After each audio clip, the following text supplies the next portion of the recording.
Okay, this one kept me up all night. Welcome to Doug in Exile. I'm Doug TenNapel.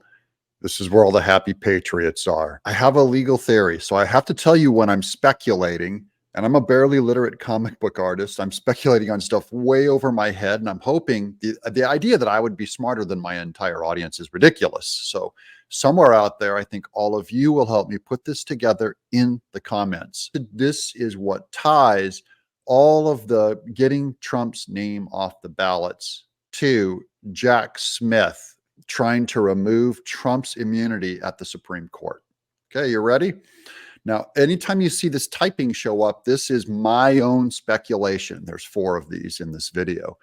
Endgame is to accuse the Supreme Court of accepting Maine and Colorado's jump over the appellate courts while rejecting Jack Smith's jump over the appellate court regarding Trump's immunity claim. That's what I believe the Democrats are doing, because everyone agrees they're not going to win on these removing Trump's name from the ballot. It's too obvious. I actually don't think it's trying to serve that. I don't think they're trying to actually get his name removed from the ballot. That's small ball. Big leagues are what Jack Smith is doing in being an illegal appointment and trying to push this stuff up and manipulate the Supreme Court. All of this is trying to manipulate the Supreme Court.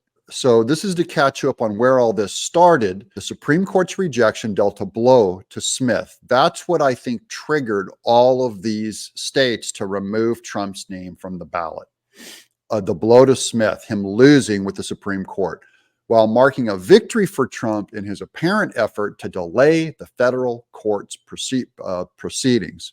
Jack Smith will say, why is Trump being on the ballot more important than Trump claiming presidential immunity to the Supreme Court?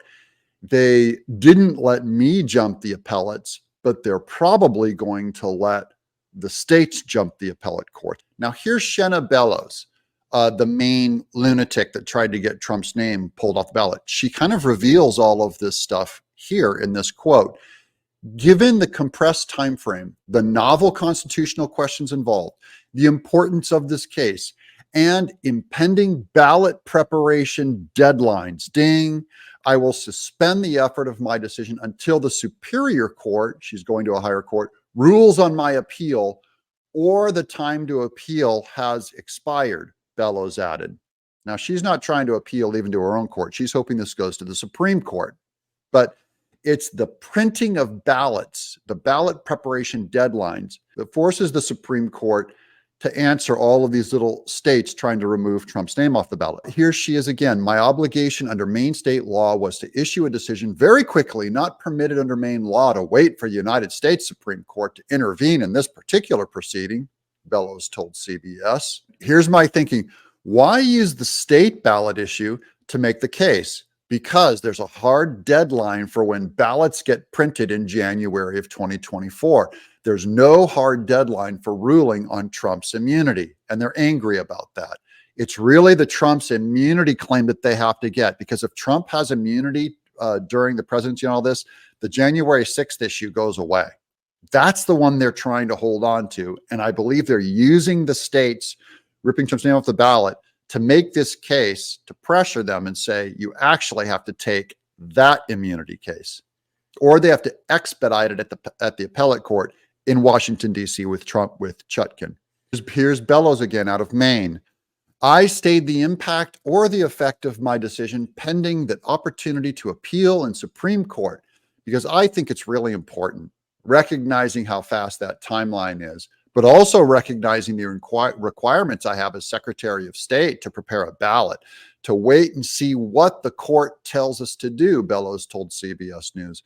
So no ballots have been printed. No ballots will be printed until the Superior Court makes a decision. I think this, I'm just seeing all of this timing stuff coming out that's starting to reveal, I think, a deceptive motive by the Democrats. This is a Democrat Party thing they're trying to do. And the states are called on to do their Democrat work, to do their best to help Jack Smith at the Supreme Court. Here's the Hill. Trump to appeal the Maine decision, removing him from the ballot. So that everyone's following suit in running these appeals up that's going to end up going to the Supreme Court. Everyone agrees that. Here's the Trump campaign. Quote, we will quickly file a legal objection in state court to prevent this atrocious decision in Maine from taking effect. Trump campaign spokesman Stephen Chung said in a statement late Thursday night. So this is all going to the Democrat agenda. They all knew they would appeal it. The Maine decision comes a week after the Colorado Supreme Court ruled that Trump is disqualified from the ballot in that state, a decision that has been stayed while it's being appealed to the U.S. Supreme Court. And the U.S. Supreme Court is going to have to deal with that ballot printing deadline coming early next year of putting Trump's name on the ballot or not. And then here's my final speculation. But Democrats will use the Supreme Court treating these issues differently to claim the court is playing Republican politics. That is, when it benefits the Republican, they rejected Jack Smith's immunity challenge, jumping over the appeals court. When it benefited the Republicans to take the state ballot measures, that the Supreme Court was forced to take them because of that deadline. And then they're going to come back and blame the Supreme Court, say these are Republicans. They may use it to pack the Supreme Court, to build out the Supreme Court, to try to impeach Clarence Thomas again. Here's Shenna Bellows of Maine. And it's part of a process here in our state that now goes to Superior Court and then potentially to the Maine Supreme Judicial Court and then potentially to the U.S. Supreme Court. Yeah, not potentially. They know it's going to the Supreme Court. Everyone knows it. She's lying here. And then Trump is actually uniting. Even the rhinos behind him are coming on his side. Look, here's Susan Collins. Republican Senate Susan Collins of Maine wrote Thursday night on social media, quote, Maine voters should decide who wins the election, not a Secretary of State chosen by the legislature, unelected. The Secretary of State's decision would deny thousands of Mainers the opportunity to vote for the candidate of their choice, and it should be overturned. And yes, of course, everyone knows it will be. More than a dozen other states are considering challenges seeking to bar Trump from their ballots as the Soros appointments are doing their hack job across many states, all to put pressure on the Supreme Court to take this thing. Meanwhile, Republican lawmaker in Maine files to impeach Secretary of State Shenna Bellows after her decision to disqualify Trump from the ballot. Here's this guy. Let's bring in Maine GOP State Representative John Andrews, who filed a motion to impeach the Maine Secretary of State. He joins us now. Shenna Bellows has unilaterally disenfranchised 300,060 Maine voters with this partisan move. Our nation is a republic. Maine is made up of citizens and not subjects in the duchy of Shenna Bellows. So this guy is going to try to impeach Shenna Bellows, which I think is fine. Of course, she should be impeached.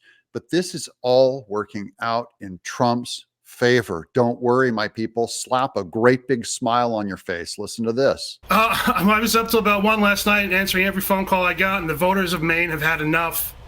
I think for the first time in a long time, we have a real shot at a Republican majority in this state. And I would urge everybody out there, even independents who lean conservative, get out there, vote Republican. You know, I like Ramaswamy and all the things he's been saying, but I think everybody in Maine now is all aboard the Trump train. Let's go. Everyone in Maine is aboard the Trump train. This guy's a Ramaswamy supporter. He's like, ditch Ramaswamy. It is time to get on the Trump train. That's what's happening across this entire country. This is helping Trump. They're trying to damage him. They did not foresee how strong the love for the Constitution, the love for the country, the love of the patriots, and the love of Donald Trump is in this country. Trump wins. I'm Doug in Exile.